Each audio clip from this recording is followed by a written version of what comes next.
स्वागत है आपका। मैं विपुल शाह। आज के वीडियो में हम बात करेंगे निफ्टी 50 के वैल्यूएशन के बारे में। ये जो वैल्यूएशन का मेथोडोलॉजी है, this is based on Monish Pabrai valuation methodology, जिसके अंदर हम लोग जितने भी फ्यूचर के कैश फ्लो है उसको एक नेट प्रेजेंट वैल्यू डिस्काउंट करते हैं एक रेट से और नेट प्रेजेंट वैल्यू पे लाके रख देते हैं और फिर वो नेट प्रेजेंट वैल्यू को कंपेयर किया जाता है कि आज की निफ्टी के वैल्यूएशन के साथ। यही मेथोडोलॉजी के बेस पे मैंने एक पिछला वीडियो बनाया है निफ्टी 250 स्मॉल कैप इंडेक्स के बारे में, उसे जरूर देखिएगा और उसके लिंक में नीचे डिस्क्रिप्शन में डाल दूंगा। अब क्या ये वैल्यूएशन मेथोडोलॉजी सच में काम करता है या नहीं करता, इसके लिए हमें पीछे हिस्ट्री में जाना पड़ेगा और सबसे क्लासिक एग्जांपल है कोविड का एग्जांपल, जब कि निफ्टी 12,000 था और उसका ईपीएस करीबन करीबन 444 था।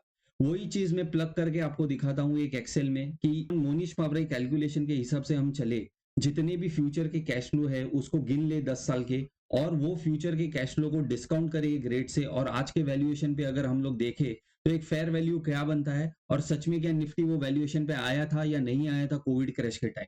तो आइए चलते हैं एक डिटेल एनालिसिस की तरफ। कोविड के पहले निफ्टी का जो वैल्यूएशन था वो था करीबन करीबन 12,000 और उसका जो ईपीएस था वो था 452, जो कि ये स्क्रीन में विजिबल है। अब यही 452 को हम प्लग करते हमारे ये मोनिश पाबराई की कैलकुलेशन मेथोडोलॉजी में और चेक करते कि एक्चुअल में निफ्टी का बेस वैल्यू क्या होना चाहिए था और निफ्टी ने कैसे परफॉर्म किया। तो यहाँ पे ये है अभी future cash flow with discount rate of 12% और ये मेथोडोलॉजी में सिस्टम ये बताता है कि जो 450 हमने कैश फ्लो में डाला वहां पे उसका ये 519 फ्यूचर कैश फ्लो है और उसको मैं अगर 12% से डिस्काउंट करूं तो फाइनेंशियल ईयर 20 का उसका प्रेजेंट वैल्यू बनता है 464। उसी तरह 21 में उसका जो कैश फ्लो बनता है वो है 597 और उसी को मैं डिस्काउंट करूं अगर 12% से तो उसका वैल्यू बनता है 476। ऐसे पूरे 10 साल का अगर हम लोग कैश फ्लो निकाले फ्यूचर के कैश फ्लो का, technically it is very impossible to calculate cash flow of each and every company of Nifty 50। इसीलिए हम लोग यहाँ पे ईपीएस ले रहे हैं। तो ईपीएस का अगर अगले 10 साल का मैं फ्यूचर कैश फ्लो निकालू which is from financial year 20 till financial year 30 और फाइनेंशियल ईयर 30 में पूरा निफ्टी हम लोग बेच देंगे 15 मल्टीपल्स टाइम में, यानी पी जो होगा उसका 15 होगा। This is a worst case scenario. Worst case scenario में जब निफ्टी 12,000 था उस वक्त पे इसका एक फेयर वैल्यूएशन बन के आ रहा था 10,130 और अगर आप ध्यान से देखें तो निफ्टी ने 7511 which is like the Covid crash में 7511 हुआ था निफ्टी। तो निफ्टी आपको टेक्निकली जब उसका फेयर वैल्यूएशन था 10,130 आपको मिल रहा था 25% डिस्काउंटेड रेट में, जो कि था 7597। रिमेंबर द बॉटम वाज 7511 या 7523। तो ध्यान रखिए यहाँ पे आपको अगर आप एक प्लान्ड इन्वेस्टर होते, आपके पास ये कैलकुलेशन होता तो रादर देन पैनिक आपने और पैसा डाला होता इन्वेस्टमेंट में। मैंने इसके लिए ट्वीट भी किया था उस वक्त पे I was actually 95% into equities market, 5% रखा था ये सोच के कि कभी ना कभी और अगर नीचे गया मार्केट तो मैं और पैसा भी उसमें इन्वेस्ट कर दूंगा। तो ये एक है best case scenario. Best case scenario में फाइनेंशियल ईयर 20, 21, 22 में we are expecting a growth of 20% in the EPS. तो 450 जो था उसका 20% अगर हम लोग गिने तो वो होता है 542 और उसको मैं 12% डिस्काउंट करूं प्रेजेंट वैल्यू से तो वैल्यू बनता है 484। उसी तरह हमने हर साल का बेस्ड ऑन 15%, 10% और 12% डिस्काउंट रेट और 20 पी मल्टीपल में हम लोग पूरे यूनिट्स हमारे बेच देंगे तो उसका जो फेयर वैल्यूएशन निकल के आ रहा था निफ्टी का वो था 17,400 और उसका 25% जो वैल्यू था यानी कि 25% मार्जिन ऑफ सेफ्टी वो था 13,000।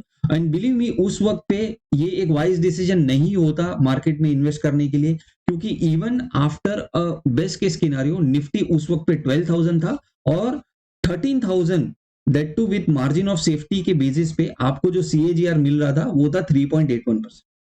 ठीक है, ये मैं क्यों हिस्ट्री में गया क्योंकि आपको समझाने के लिए कि ये मेथोडोलॉजी सच में वर्क करता है। मार्केट में जब क्रैश आता है तब आपके पास अगर कैश है तो कौन से लेवल पे डिप्लॉय करना है उसके लिए मैं ये पास में गया था। मैंने पिछले वीडियो में भी कहा था कि ईपीएस और प्राइस एक ना एक दिन एक समान लेवल पे आ जाते, वही चीज हमें देखने को मिल रही थी कोविड क्रैश के टाइम ये एनालिसिस के through. Based on net present value अब हम बात करेंगे एग्जिस्टिंग ईपीएस और एग्जिस्टिंग निफ्टी के जो प्राइस है, क्या वो ये प्राइस ईपीएस को जस्टिफाई कर रहा है या नहीं कर रहा है। अगर अगर मार्केट में क्रैश आता है तो कौन सा लेवल पे आपको आपका कैश रेडी रखना चाहिए based on best case and worst case scenario. तो आइए चलते हैं कैलकुलेशन की तरफ। कैलकुलेशन के पहले मैं आपसे कुछ कहना चाहता हूँ। मैं इस मार्केट में करीबन 2007-8 से हूँ। मेरा एक्सपीरियंस हो सकता है आपसे ज़्यादा हो। मैं इस चैनल के थ्रू, इस वीडियो के थ्रू मैं मेरे एक्सपीरियंस आपके साथ शेयर करना चाहता हूँ ताकि आपका भी नॉलेज बढ़े। तो सब्सक्राइब ज़रूर करें चैनल को, और अगर आप किसी और का नॉलेज बढ़ाना चाहते हो तो ये वीडियो को शेयर करें, लाइक करें। इस वीडियो रिलेटेड कुछ भी डाउट है तो कमेंट करें। तो आइए चलते हैं net present value for existing EPS and existing Nifty के कैलकुलेशन की तरफ। निफ्टी का जो एग्जिस्टिंग ईपीएस है वो है 1075.20, और निफ्टी का जो प्राइस है आज की डेट में वो है 25,235। यही दो चीज को हम हमारे एक्सेल में प्लग करेंगे, एक्सेल में, to calculate the net present value after deriving the 10 years future cash flow. तो same logic, nothing is change. year 1 2 3 यानी 25 26 27 we are expecting a 15% growth in the EPS in Nifty 50। उसके बाद 28 29 30 में we are expecting a 10% growth in EPS. उसके अगले 4 साल 30 31 32 31 32 33 34 के financial year में we are expecting a 5% returns, I mean 5% EPS growth from Nifty 50। इसको डिस्काउंट किया है 12% से। तो निफ्टी का जो 1075 वाला वैल्यू है उसको हमने यहाँ पे प्लग किया है to calculate the future cash flow for the next 10 years, और वही फ्यूचर कैश फ्लो को हम लोग 12% से डिस्काउंट करेंगे, और डिस्काउंट करने के बाद उसका जो वैल्यूएशन आता है, मतलब एक फेयर वैल्यू निफ्टी का आता है, वो है 24,098। अब 24,098 या करीबन 25,000 निफ्टी बनता है, और निफ्टी आज की डेट में है 25,235। अगेन सेम लॉजिक कि अगले 3 साल के लिए we are expecting a EPS growth of 15%, उसके अगले 3 साल के लिए we are expecting an EPS growth of 10%, उसके अगले 3 साल के लिए we are expecting a EPS growth of 5%। तो बेस्ड ऑन दिस, और हम 15 पी मल्टीपल्स में हमारे जो पूरे यूनिट्स है या निफ्टी जो इंडेक्स फंड है उसको हम पूरा बेच देंगे। बेस्ड ऑन दैट निफ्टी का जो एक फेयर वैल्यूएशन बन के आता है वो है 24,098, और आज की डेट में निफ्टी है 25,325। सो ये एक फेवरेबल कंडीशन नहीं है इन्वेस्ट करने के लिए, एक रिस्क टू रिवॉर्ड फेवरेबल नहीं है इस टाइम पे। और अगर आपको एक इन्वेस्टमेंट लेवल देखना है तो वो हो सकता है 18,000 का लेवल, जब निफ्टी 25,000 के करीबन 25% उसका एक जो वैल्यू बनता है उसके नीचे आपका एक फेवरेबल कंडीशन बनता है। तो जो फेवरेबल कंडीशन है आफ्टर मार्जिन ऑफ सेफ्टी वो है 18,073, यानी करीबन 18,000 का level. This is on a worst case scenario. हमने पहले भी देखा था कोविड क्रैश में कि हमारा 7,500 का लेवल आया था, हमें एक बार मौका मिला था इन्वेस्ट करने के लिए। उसी के लिए अगर आपके पास कैश है, if you are waiting for a crash और अ करेक्शन, तो ये 18,073 लेवल आपके लिए एक बहुत इंपॉर्टेंट लेवल बन जाता है। अब हम बात करेंगे बेस्ट केस सिनेरियो में। ये बेस्ट केस सिनेरियो में again we are expecting an EPS growth of 20% for the next 3 years, 15% for the next 3 years, 10% for the next 10 years। ये मुझे क्यों फेवरेबल नहीं लगता उसका रीजन मैं आगे बताऊंगा आपको। ये एक favourable risk to reward ratio नहीं बनता, क्योंकि अगर 10 साल में ये पूरा, मान लीजिए 10 साल में ये हमारे लॉजिक के हिसाब से चला, मार्केट इसी हिसाब से चला, तो निफ्टी का एक इंस्टेंट सम बनता है 41,000, and with after margin of safety of 25% Nifty का एक फेयर वैल्यू बनता है 31,000। तो निफ्टी आज की डेट में है 25,000 के लेवल पे। हम लोग मार्जिन ऑफ सेफ्टी के हिसाब से गिने कि मान लीजिए 10 साल बाद निफ्टी 31,000 पे है, स्टिल यू गेट 5% रिटर्न्स। तो this is not a favourable risk to reward ratio. और यहाँ पे देखें तो ये निफ्टी का जो कोविड के पहले का जो ईपीएस था 450, अभी का ईपीएस है 1075। तो जो ईपीएस ग्रोथ है वो है 24%।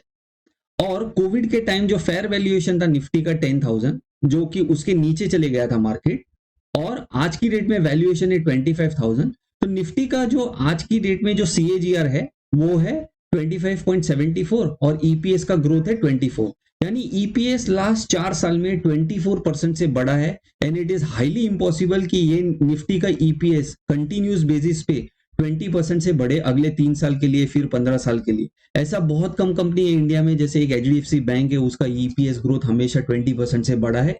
वेरी वेरी फ्यू कंपनीज, और यहाँ हम लोग सिर्फ एचडीएफसी बैंक का बात नहीं कर रहे, हम लोग पूरा निफ्टी 50 का बात कर रहे हैं। तो आई बिलीव प्रैक्टिकली ये बेस्ट केस सिनेरियो वर्क होना बहुत मुश्किल है।